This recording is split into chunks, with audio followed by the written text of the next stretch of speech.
पालूस रसूल का खत, उसका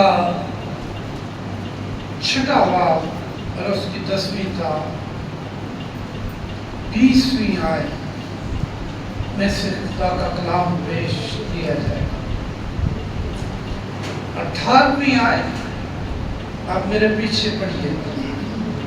और हर वक्त और हर तरह से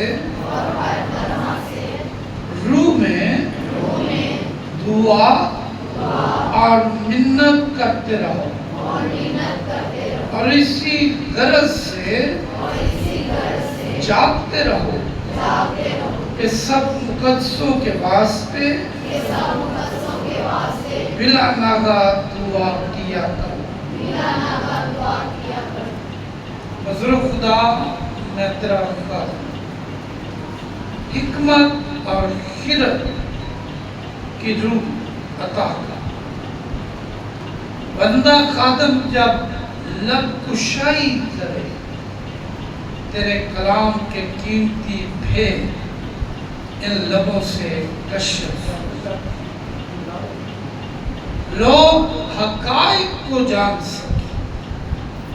दुआ अज़्रुए बाइबल हमारी जिंदगी में क्या हैसियत रखती है। आज का मज़मून दुआ है। हमारी जिंदगी में इसकी हैसियत और कमाल। तेरा खादम जब इन भेदों से पर्दा कुशाई करे तो उसे हिकमत से इस्तेमाल करा। तपाया हुआ कलाम दे। आज का कलाम तेरे लोगों की जिंदगियों में घर बनाए, मसीह के पवित्र नाम। आमीन।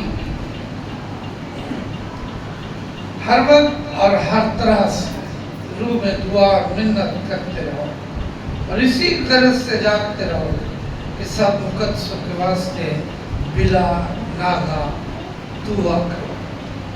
आज हम सीखने जा रहे हैं अज़्रुए बाइबल, दुआ की अहमियत क्या है। दुआ हमारी जिंदगी में क्या हैसियत रखती है। दुआ खुदा से बातें करना है। जब कलाम होता है तो गोया खुदा हमसे बात करता है, लेकिन जब हम दुआ करते हैं तो फिर हम खुदा से बात करते हैं।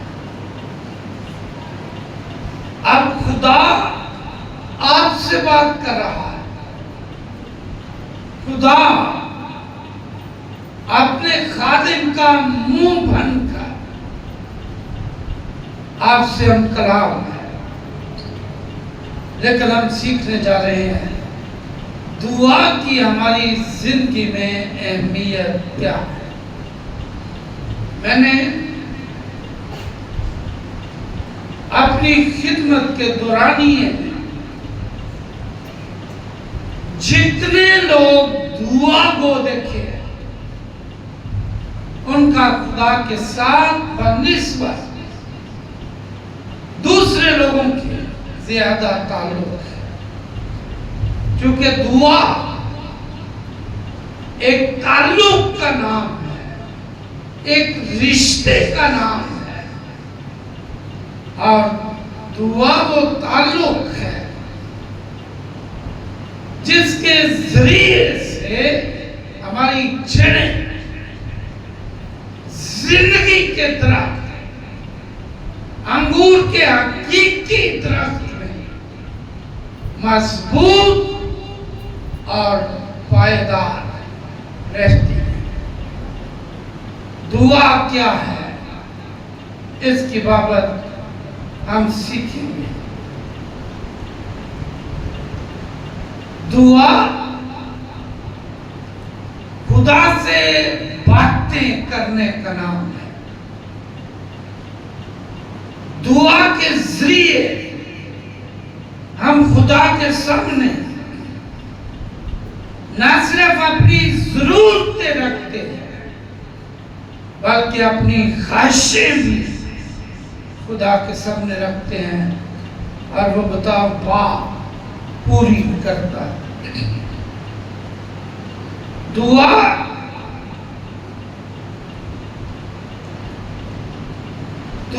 के बगैर रूहानी जिंदगी गुजारना आज बस मुश्किल। दुआ के बगैर कोई शख्स भी इब्लीस का मुकाबला नहीं कर सकता। मैंने बहुत सारे ईमानदार देखे हैं, पहले वो बाइबल उठाते हैं, हम बदरूहें निकालते हैं, बाद में सारी उम्र के लिए उनके अपने घरों में बदरूहें घर बना लेते। मैं पादरी को जानता हूँ, वो पादरी तो मुझे कहना अच्छा नहीं लग रहा, बदरू निकालने गया, जब वापस आया तो उसकी 16 पड़ी हुई बेटी थी। वापस आया तो वो बाल खोलकर कपड़े उतार कर घर के अंदर लश्कर ने उसे पकड़ लिया। चूंकि दुआया जिंदगी नहीं। मैंने बहुत सारे लोगों को इब्लीस के हाथों में मार खाते और यरगमार होते देखा, क्योंकि उनकी जिंदगी दुआ में मजबूत नहीं। दुआ के बगैर इब्लीस का मुकाबला नामुमकिन है। किताब मुकद्दस में लिखा है, अगर तू पहाड़ को कहे कि समुद्र में जाकर गिर जा तो तेरी दुआ से गिर जा। अलीशा, एलिया, यीशुआ, मूसा, ये बड़े सूरमा थे दुआया जिंदगियों की वजह से। दुआया जिंदगी हमें मजबूत और पायदार बनाती।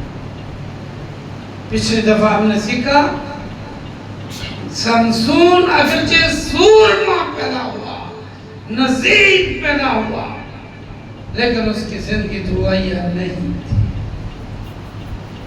और वो अपना सर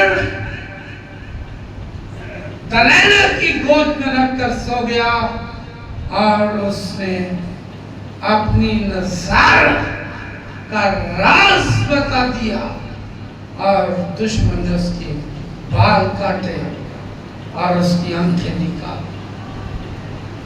इब्लीस जलील करता है, खज्जल खार करता है, तजलील करता है, बराए नाम दुआया जिंदगी रखने वाले ईमानदारों। इसलिए जिंदगी में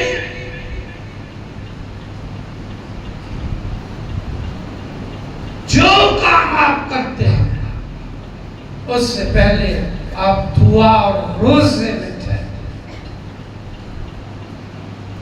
आखिरी जुमला कहने जा रहा हूं, दुआ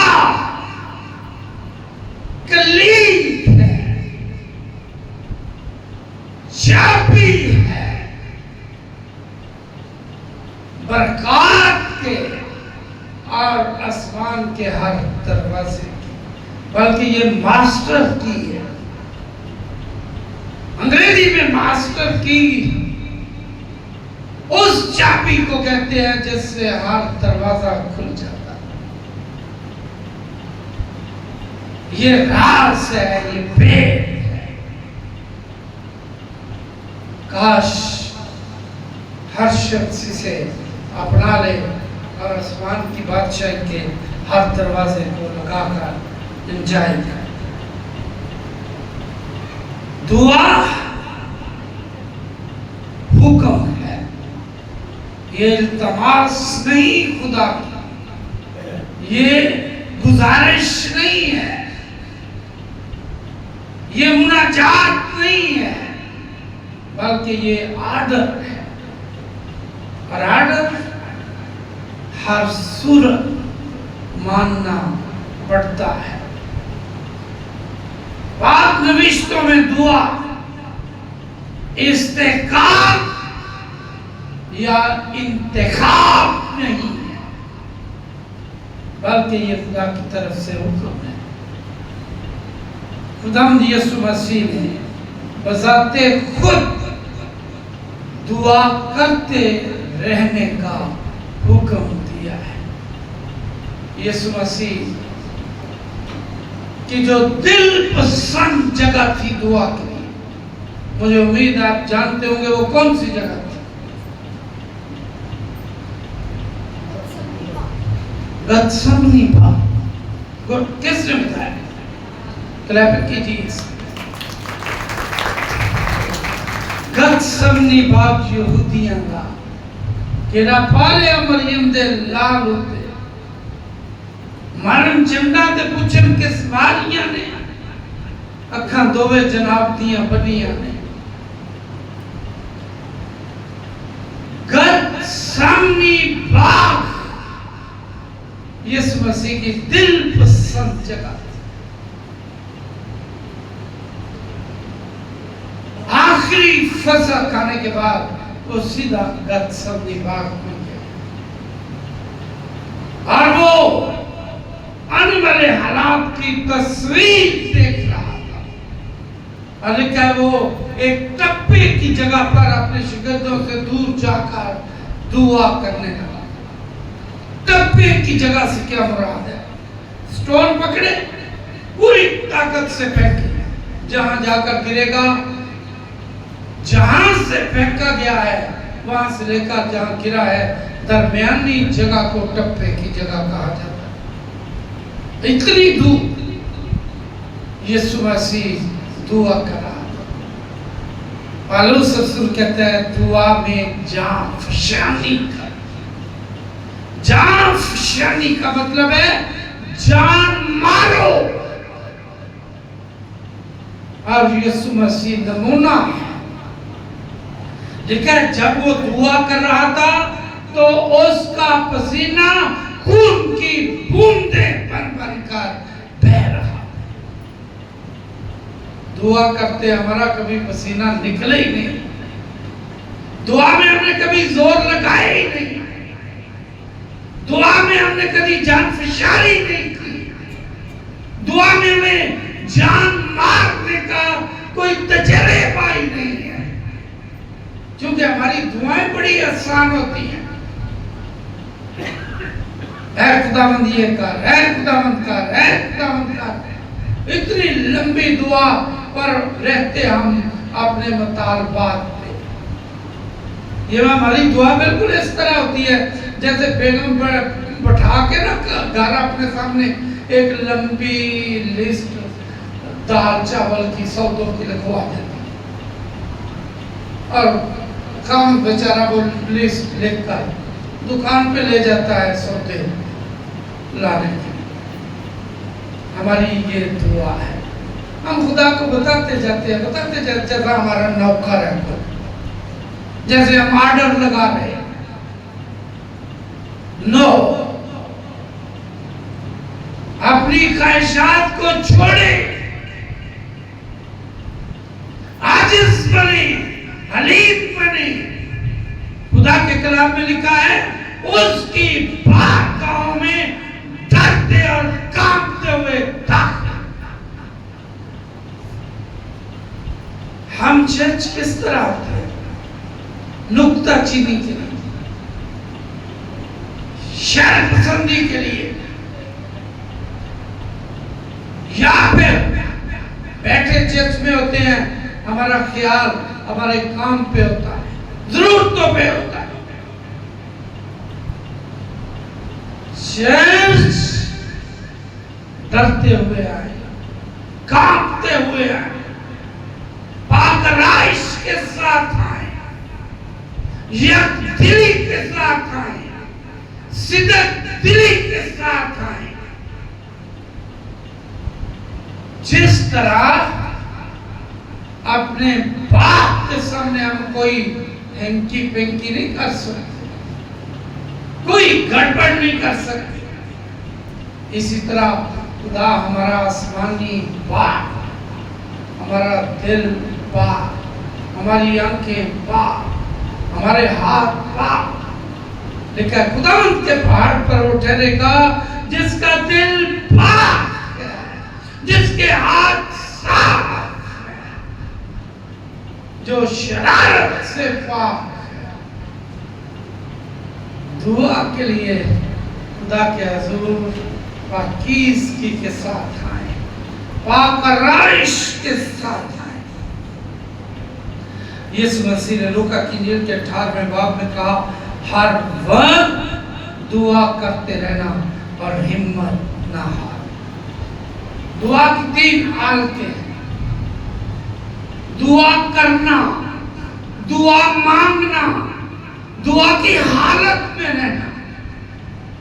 पहली हालत का 30 गुना अजर, दूसरी हालत का 60 गुना अजर है, और तीसरी हालत का 100 गुना अजर।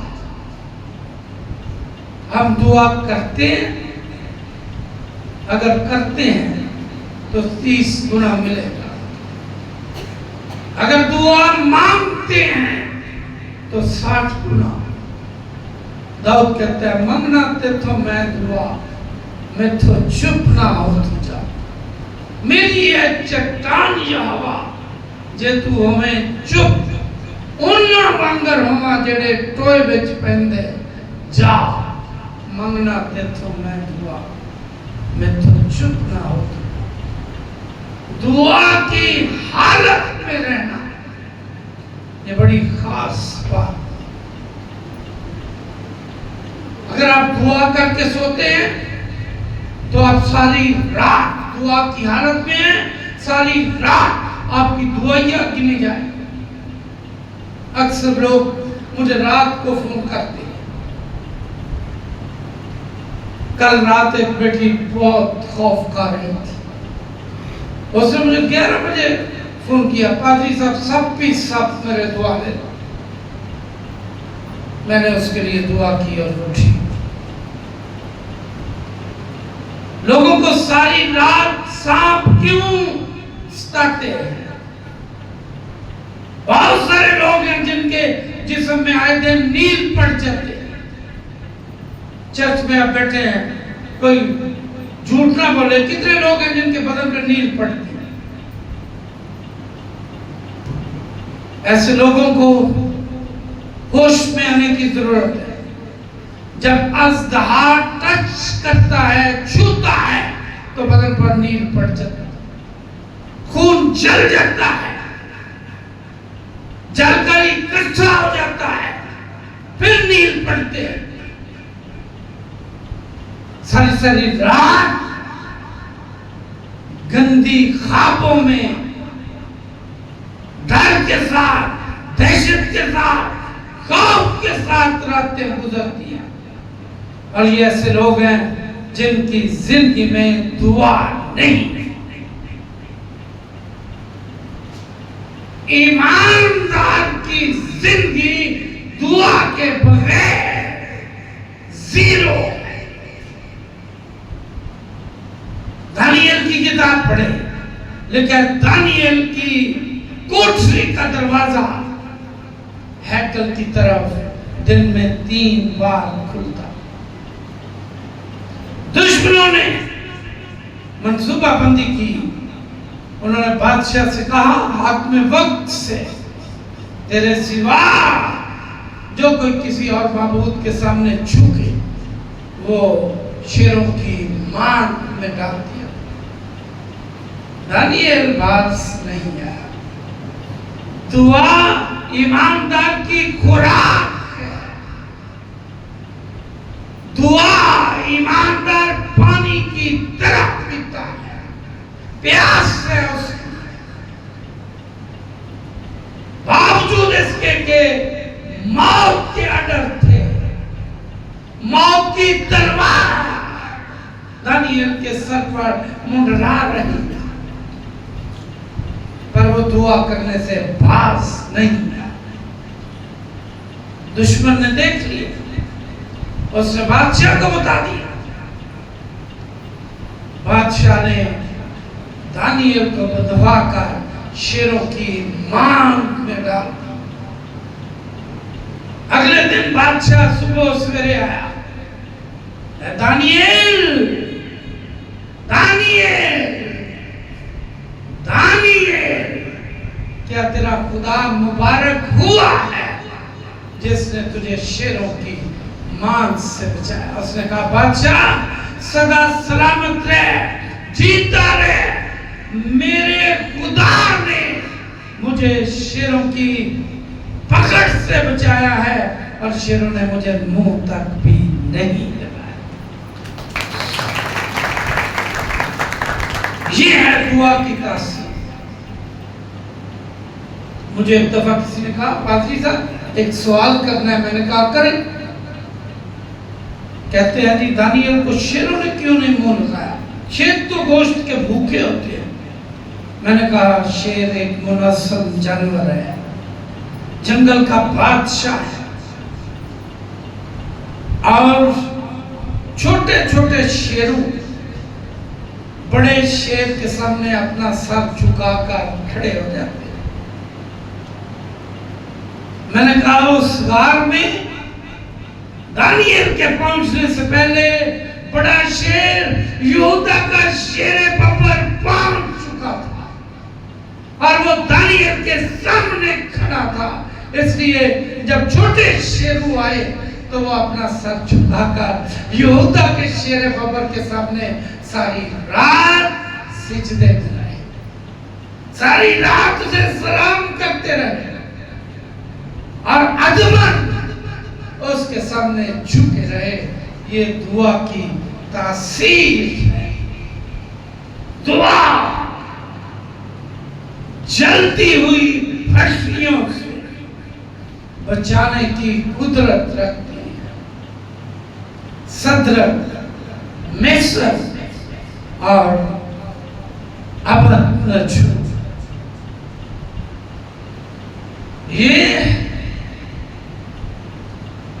बाबलियों के कैदी थे, पर हिकमत की वजह से सूबा बाबल की कारपरदाजी पर मुकर्रर थे, वजीर थे। दुश्मनों ने उनको फंसाने के लिए एक चाल चली। उन्होंने दूरा के मैदान में सोने की मूरत नस्ब करा। बादशाह अक्सर अपने मुशीरों के हाथों यरगमाल होते रहे। मुशीरों ने बादशाह को कहा कि तू तो खुदा है और तेरे सिवा कोई किसी को सिजदा ना करे।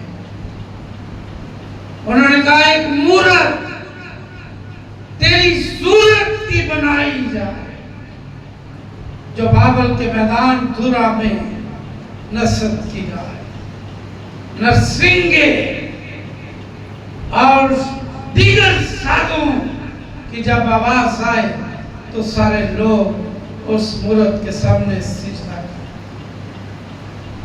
पूरी खलकत में जहां तक बादशाह की हुक्मरानी थी परवाने बेचे गए, और साथ दुश्मनों ने एक शिकायत भी दर्ज करवा दी। उन्होंने कहा बादशाह सलामत, सदर, मेसर और अबदनजो तेरी मूरत को सिजदा नहीं कर। चूंकि इस्राएली मां की गोद में सीखते हैं एक ही खुदा है, सिर्फ उसी के सामने झुकना है, और 10 हुक्मों में एक हुक्म है तो किसी और चीज को सिजदा ना कर। अपने लिए कोई तराशी हुई मूर्त ना बनाना, ना ऊपर आसमान पर, ना नीचे जमीन पर, ना जमीन के नीचे पानियों में, और ना उनके सामने सिजदा कर। बादशाह ने सोचा कि शायद ये सदरक मिस्र का अबदनगो से दुश्मनी कर रहे। बादशाह ने कहा मैं खुद दरियाफ्त करूंगा कि वो सिजदा क्यों नहीं कर। उसने उनको बुलवाया, उसने कहा मैंने सुना है कि तुम मेरी मूरत को सिजदा नहीं कर। उन्होंने कहा बादशाह सलाम है, ये मामला ऐसा है, ये बात ऐसी है, इस अमर में हम आपको जवाब दे रहे हैं। ये जरूरी है तुझे बताना कि हम खुदा के सिवा किसी और को सिजदा नहीं। किसी शायर ने कहा है बादशाह की हालत के बारे में, अखा लाल होया सरबल लाल होया वांगा नार अंदर मेरे बिना केड़ा बादशाह है, करा उसनु मैं हलाल में। बहुत गुस्से से शराबूर और उसने कहा कि आग की भट्टी की आग जो है उसकी आंच 7 गुना तेज कर दी जाए। 7 का अदद कामल अदद है। इसका मतलब है जितनी हो सकता है तेज कर दी जाए। बादशाह सोचता था कि इनकी हड्डियां बीत जाए, इनकी सजा सख्त से सख्त। लेकिन बादशाह उनके खुदा की कुदरत से नवाकिफ था।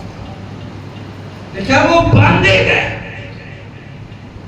ताकतवर जवानों का चुनाव किया गया, और खुदा के कलाम में लिखा है जिन जवानों ने उनको आग में फेंका, आग की तपश, आग की लू दूर तक तस्वीर कर रही थी, और वो जेर जामों समेत जल गया।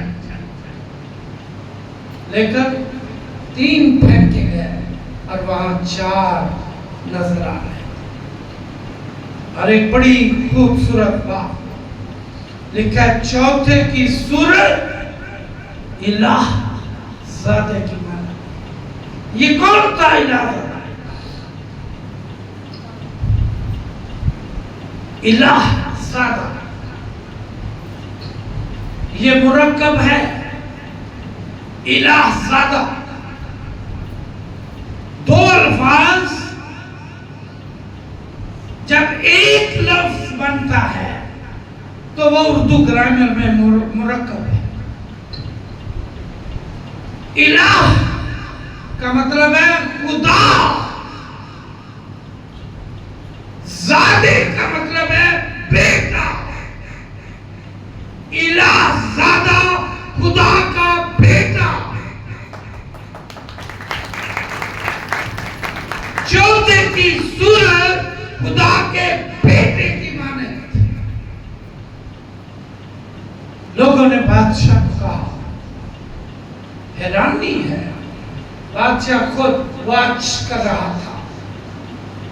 उसने अपने सलाहकीरों को बुलवाया। उसने कहा मुझे बताओ कि 3 लोग फेंके गए थे या 4? उन्होंने कहा 3। उसने कहा मुझे 4 नजर आ रहे हैं। उन्होंने कहा हमें भी 4 नजर आ रहे हैं। और चौथे की सूरत खुदा के बेटे की माने। बादशाह हैरान हुआ, खलकत हैरान हुई। बादशाह के करीब गया, बुलंद आवाज से चीख कर उसने कहा सदरक मिसक अबदनगो आग की जलती हुई भट्टी से बाहर निकला और फिर उसने उनके कपड़ों को सूंघा। फिर उसने अपने लोगों को कहा, इसके चेक करो, देखो, मुआयना किया गया। और बादशाह हैरान, उन्होंने बादशाह से कहा, बादशाह शस्त्र रहने वाली कोई बात नहीं, हमारा खुदा जिसके सामने हम सर को झुकाते हैं, जिसकी हम इबादत करते हैं, जिससे हम दुआ करते हैं, वो हमें तेरे हाथ से बचाने की कुदरत रखता है। और उसने बचाया। 3 लोग मौत से लड़ गए। किसी ने बड़ा अच्छा गीत लिखा है, असी आंधियां तूफानां नाल लड़ांगे, असी अग दीयां पट्टियां च सड़ांगे, असी शेरां दीयां गारां च वड़ांगे, पूरा करांगे जो बोल मुंह कटना, ज़बाना आसमां के देंगे। ये दुआया जिंदगी का संघार, ये दुआया हालत का मेयार। मैं आपको यकीन से कह सकता हूं, अगर आपकी जिंदगी दुआया है, आप हर शाम खुदा के हुजूर झुकते हैं, तो आपका जमाना बना रहे। इब्लीस आपके सामने खड़ा नहीं रह सके। जो कुछ आप दुआ में मांगेंगे आप क्लियर हो जाए। ये दुआ की कुदरत है। अपने आप को दुआया बनाए। दुआ से पहले कुलज़म का सीना चिरा गया। दुआ से यरीहो की दीवार गिर पड़ी। दुआ से एलिया और अलीशा मोजज़ात करते रहे। दुआ से मुर्दे जिंदा होते हैं। यीशु मसीह ने लाजर की कब्र पर खड़े होकर कहा, लाजर लाजर लाजर, कब्र से बाहर निकला और वो कफन समेत कब्र से बाहर था। शीरीन नाक जुबान पे यीशु वजह मारता, दारू मेरे कोल है, पापा दे बीमार। यीशु की आवाज सुनी। वो कहता है मेरी बेटे मेरी आवाज सुनती हैं, और वो कहता है पहचानती हैं और मेरे पीछे पीछे चलती हैं। उसकी अपनी जिंदगी दुआ थी, हम भी उसकी माने उसकी शरीर के चश्मे के नीचे आपके हालात बदल जाएंगे, आपका जमाना बना रहेगा और जिंदगी भर इब्लीस आपसे डरेगा, खौफ खाएगा और जरूरत गुलामबंदी की तरह हाथ जोड़कर आपके सामने खड़ी रहेगा। खुदा मुझे और आपको दुआया जिंदगी गुजारने की तौफीक बख्शे।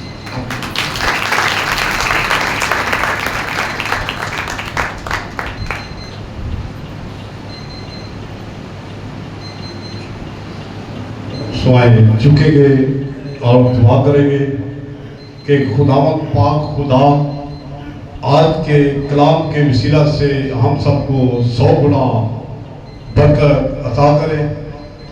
सो इस दुआ के लिए मैं दावत दूंगा अब्दुल मुर्सद साहब को कि वो दुआ में रहनुमाई करेंगे।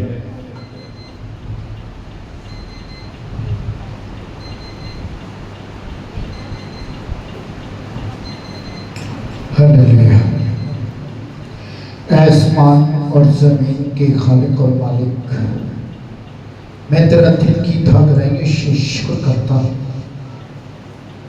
आज के दिन के लिए, आज की सुबह के लिए जो तूने हमारी जिंदगी में आज का दिन अता किया।